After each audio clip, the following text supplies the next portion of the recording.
అంటే ఇదేమైనా రియల్ స్టోరీయా? లేకపోతే అంతా అలా అలా యాడ్ చేసుకొని రాసుకున్నారా? లేదండి, రియల్ స్టోరీ ఏం కాదు. కాకపోతే ఏంటంటే ఆయన మన ఇంటర్వ్యూలోను కూడా చెప్పారు. హ్మ్. వాళ్ళ ఊరి సైడ్ ఒక పెద్ది అనే పైల్వానా? పైల్వాన్ కాదు, ఒక క్రికెట్ ఆడుతుండేవాడు. క్రికెట్ ఆడేవాడు, వేరే గేమ్లో ఆడుతుండేవాడంట. అవును. సారీ, వేరే గేమ్లు కూడా ఆడుతుండేవాడంట. హ్మ్. ఆ, తన్ని ఒకటే ఇన్ని గేమ్లు ఆడుతుంటాడు అని చెప్పేసి అనమాట. దానిపైన ఒక కథ రాసుకుందాం, తన పేరు కూడా పెద్ది, ఆ పెద్ది అనే ఒక కథ రాసుకుందాం అని చెప్పేసి అలా రాసుకున్నాను అని అన్నారు.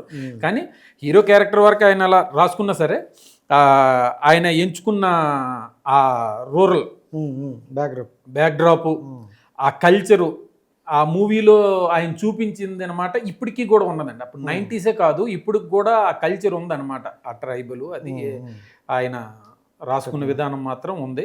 ఆ స్పోర్ట్స్ మ్యాన్ అనమాట ఈ రూరల్తో మిక్స్డ్ చేసి అనమాట. ఆయన ఈ విలేజ్ నెక్స్ట్ అనమాట హీరో తాలూకా హీరోయిజం, ఆ రెండింటిని బ్యాలెన్స్ చేస్తూ చాలా చక్కగా రాశారు.